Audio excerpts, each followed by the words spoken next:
Assalamualaikum warahmatullahi wabarakatuh. Innal hamdalillah nahmaduhu wa nasta'inuhu wa nastaghfiruh wa na'udzu billahi min shururi anfusina wa min sayyiati a'malina. Man yahdihillahu fala mudilla lahu wa man yudlil fala hadiya lahu. أشهد أن لا إله إلا الله وحده لا شريك له وأشهد أن محمدا عبده ورسوله اللهم صل وسلم وبارك على أشرف الأنبياء والمرسلين المبعوث رحمة للعالمين نبينا محمد وعلى آله وصحبه أجمعين ومن تبعهم بإحسان إلى يوم الدين يا أيها الذين آمنوا اتقوا الله حق تقاته ولا تموتن إلا وأنتم مسلمون وقال الله تعالى في القرآن الكريم وهو أصدق القائلين أعوذ بالله من الشيطان الرجيم أم يحسدون الناس على ما آتهم الله من فضله كما قال أيضا في الآية الأخرى ومن شر حاسد إذا حسد. Ma'asyiral muslimin rahimakumullah. Marilah pada kesempatan Jumat yang penuh dengan keberkahan ini senantiasa seluruh pujian dan ungkapan rasa syukur kita panjatkan kehadirat Allah Subhanahu wa ta'ala. Kemudian salawat dan salam selalu kita sampaikan kepada Khatamul Anbiya'i war Rusul, penutup para nabi dan rasul, Rasulullah Muhammad sallallahu alaihi wasallam. Sidang salat Jumat yang dimuliakan oleh Allah Subhanahu wa ta'ala. Izinkanlah pada kesempatan khutbah singkat ini khatib ingin membahas tentang hasad negatif dan hasad positif serta dampaknya bagi kehidupan kita. Maka ada beberapa pembahasan. Pertama, apa yang dimaksud dengan hasad negatif, positif, dan apa hukumnya. Kemudian kedua, bagaimana mencegah agar penyakit hasad ini tidak terpapar pada pribadi kita. Maka sebelum menjawab pembahasan atau pertanyaan tadi, kata-kata hasada yahsudu ini disebut beberapa kali di dalam Al-Quran Al-Karim dan hadis-hadis Rasulullah sallallahu alaihi wasallam yang menandakan betapa pentingnya kata-kata tindak tanduk yang terkait dengan hasad. Maka kalau kita jawab apa yang dimaksud dengan hasad negatif, maka para ulama memberikan definisi tamanni zawalin ni'mah 'anil ghair.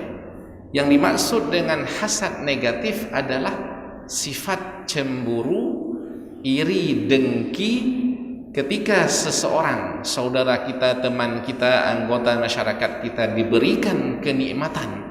Apakah itu kenikmatan fisik, kenikmatan materi harta benda, apakah itu kenikmatan pangkat posisi jabatan, kemudian timbul perasaan dengki, iri, cemburu negatif dalam hati kita, bahkan bagaimana caranya supaya nikmat itu hilang dari orang tersebut.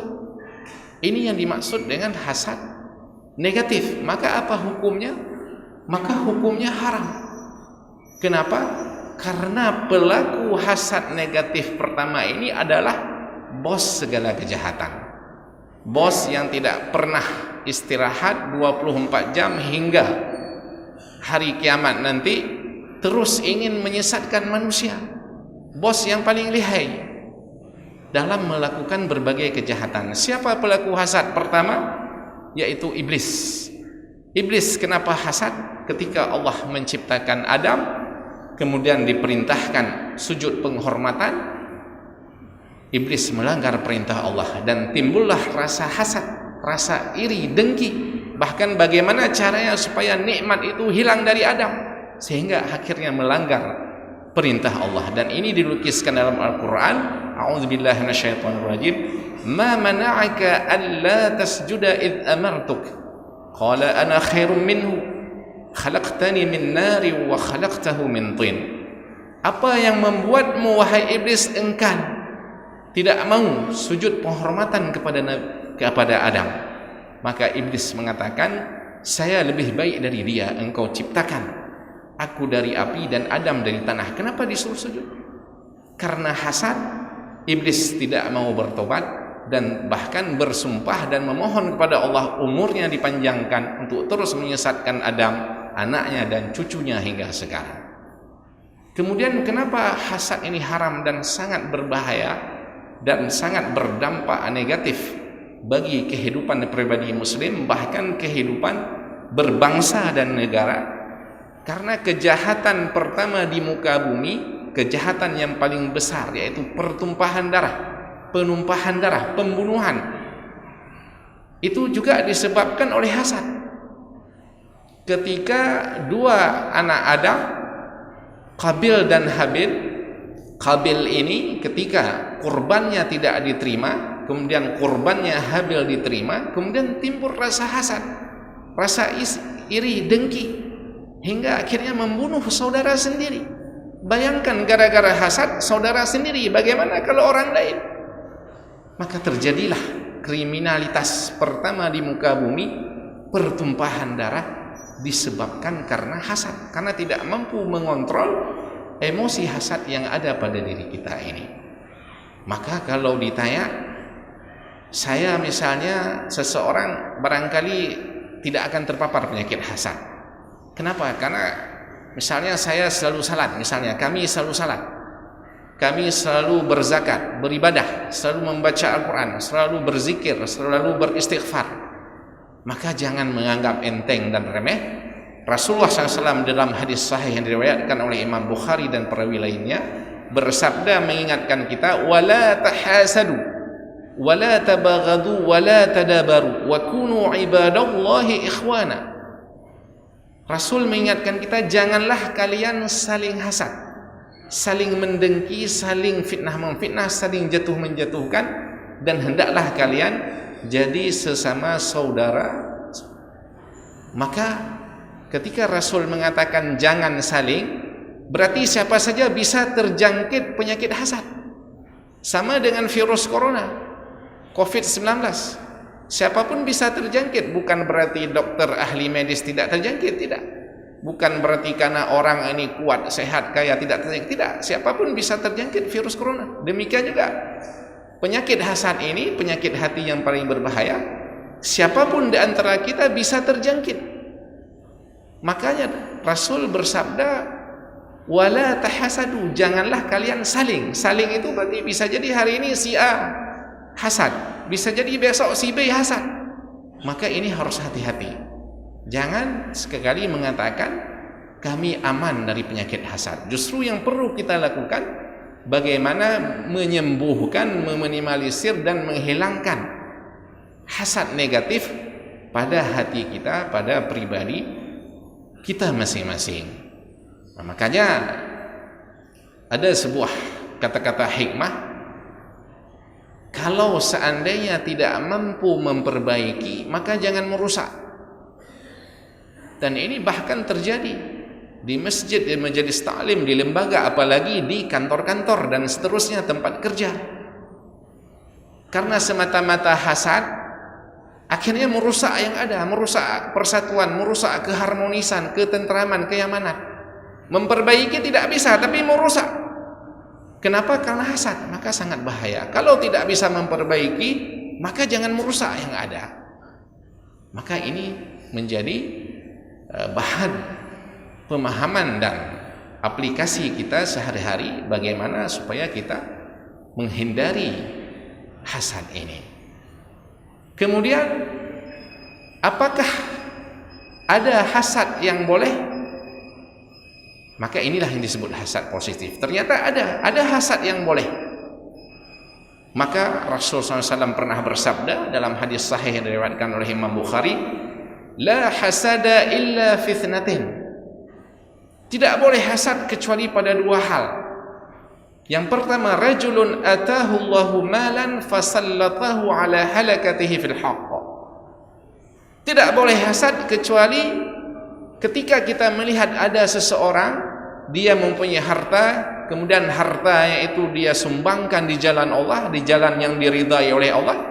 Kemudian kita ingin mencontoh orang tersebut, bagaimana kita bekerja dengan sebaik mungkin, berdagang, berbisnis dan seterusnya, agar sedekah kita, zakat kita, infak kita sama dengan orang itu atau bahkan lebih baik daripada orang itu. Maka ini dibolehkan. Ini yang disebut hasad positif, yaitu hasad, atau dalam bahasa fikihnya disebut ghibtah. Artinya ketika ada saudara kita diberi kenikmatan, apakah itu harta benda, pangkat, jabatan, posisi, ilmu dan sesuatu yang positif, maka timbul dalam hati kita, kenapa saya tidak mencontoh bekerja, berbuat, beribadah seperti orang tersebut, agar bisa beribadah, mengeluarkan infak, berbuat hal yang positif demi agama bangsa negara sama dengan orang itu atau lebih baik daripada orang itu. Maka ini dibolehkan. Yang tidak dibolehkan adalah rasa iri, dengki negatif, bahkan menginginkan nikmat itu hilang dari orang tersebut. Ini yang tidak dibolehkan. Makanya dampak hasad ini sangat besar. Bahkan Rasul mengingatkan kita dalam hadis yang diriwayatkan oleh Imam Muslim. Rasul kembali bertanya kepada para sahabat, atadruna mal muflis min ummati? Apakah kalian para sahabat mengetahui, mengerti siapa orang yang bangkrut yang tidak di antara umatku? Maka secara spontanitas para sahabat menjawab, al muflis fina ya Rasulullah man la dirhama wa la mata'. Tentu saja wahai Rasul, orang yang bangkrut, yang rugi itu di antara kami kalau dia tidak punya uang, tidak punya harta benda. Maka Rasul mengatakan bukan itu. Al-muflis min ummati yawmal qiyamah man ya'ti bi salatin wa siyamin wa zakatin wa qad daraba hadha wa qatala hadha wa sapaka hadha. Orang yang bangkrut di antara umatku kelak di hari akhirat, orang yang saat di dunia dia melaksanakan salat, zakat, puasa dan berbagai kebaikan, tetapi dia ada hasad, menyakiti saudaranya, dan itu belum diselesaikan di dunia.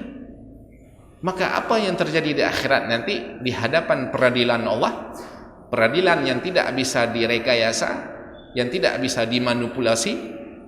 Maka kalau orang itu tidak memaafkan kita, maka kebaikan kita akan ditransfer kepada orang tersebut, pahala kita. Kalau ternyata kebaikan amal saleh pahala kita sedikit tidak cukup, maka apa yang terjadi? Dosa orang tersebut itu justru ditransfer kepada kita. Maka ini disebut bangkrut, rugi. Pahala ditransfer kepada orang lain karena tidak cukup, dosa orang ditransfer kepada kita. Itu yang disebut di hadis Rasulullah sallallahu alaihi wasallam. Sidang salat Jumat yang kami muliakan, sebelum menutup khutbah ini, maka ada satu atau dua pembahasan lagi. Lantas kalau hasad ini sangat berbahaya, mempengaruhi amalan kita, mengurangi saldo pahala kita, bahkan membuat kita bangkrut, bahkan bisa merusak persatuan, keharmonisan, maka bagaimana mencegah hasad itu agar tidak terpapar?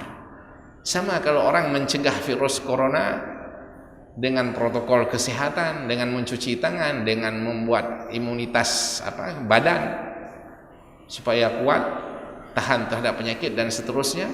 Makanya sudahkah kita melakukan langkah-langkah agar hasad tidak terpapar pada kita? Maka apa saja langkah-langkahnya? Tentu sangat banyak. Tapi karena mengingat waktu, ada dua langkah yang perlu kita lakukan dan kita ingat. Yang pertama, ingatlah, ketahuilah bahwa masalah rezeki, masalah harta, pangkat, jabatan, kedudukan, kehormatan, bahkan umur kita itu telah ditentukan oleh Allah. Jadi kalau kita lihat ada saudara kita barangkali lebih banyak hartanya, uangnya, kedudukannya, maka jangan cemburu. Barangkali Allah belum memberikan rezeki tersebut kepada kita, maka jangan hasad, karena semua itu telah ditentukan oleh Allah. Kita hanya dianjurkan bekerja secara halal beribadah. Nah, karena jangankan masalah harta benda, umur kita saja, kalau kontrak hidup telah selesai, itu pasti akan diambil oleh Allah Subhanahu wa taala. Ini yang pertama. Kemudian yang kedua, ingatlah cara mencegah hasad itu diungkapkan dalam sebuah pepatah Arab, la tahsudun nasa aw la tahsud ahadan ala ni'matin a'tahu Allah fa innaka la ta'lam madza akhadha Allah mink. Janganlah sekali-kali kalian hasad kepada saudara kalian apabila ada kelebihan harta, kedudukan, pangkat jabatan. Kenapa? Karena mungkin pada saat itu engkau tidak mengetahui kalau Allah memberikan kenikmatan kenikmatan apa yang telah dicabut. Mungkin dia diberi kelebihan harta, tapi mungkin ada kenikmatan kesehatan yang dicabut. Mungkin dia ada pangkat, posisi jabatan, tapi ada kenikmatan lain yang Allah cabut dari dia. Dan sebaliknya kita jangan bersedih karena kita juga belum mengetahui. Kalau kita belum mendapatkan kenikmatan itu, bisa jadi Allah akan memberikan di masa mendatang nikmat yang lebih baik pada kita, bahkan lebih baik daripada yang ada pada saudara dan teman kita. Maka ini dah dua langkah untuk mencegah hasad. Terakhir, barangkali sebuah kontemplasi, tadabbur, tafakkur, renungan kita. Kalau kita selama ini hasad hanya sebatas urusan duniawi, ketika kita lihat mobil seseorang lebih bagus, kita hasad. Ketika kita lihat seseorang pangkat posisi jabatannya bagus, kita hasad. Sudahkah kita hasad pada urusan ibadah, pada urusan positif? Sudahkah kita hasad kalau melihat seseorang, si A ini salat subuh berjamaah enggak pernah tinggal, selama enggak sakit tidak pernah tinggal salat subuh berjamaah? Sudahkah kita hasad? Kenapa kita tidak sama seperti orang itu atau lebih baik daripada orang itu? Ada si B memberikan infak, zakat, sedekah yang besar. Kenapa kita tidak hasad kepada orang itu? Hasad positif. Kenapa saya tidak bekerja lebih baik sehingga bisa menyumbang sama atau lebih dengan orang itu? Kalau ada orang membaca Al-Quran, berzikir, beristighfar, kenapa kita tidak hasad? Kenapa kita tidak sama seperti orang itu atau lebih baik bacaan Al-Quran kita, ibadah kita, zikir kita, istighfar kita? Maka inilah beberapa hal terkait hasad ini. Semoga ada manfaatnya. Yang benar dari Allah, yang salah dari manusia. Aqulu qouli hadza wa astaghfirullah li wa lakum innahu huwal ghafurur rahim.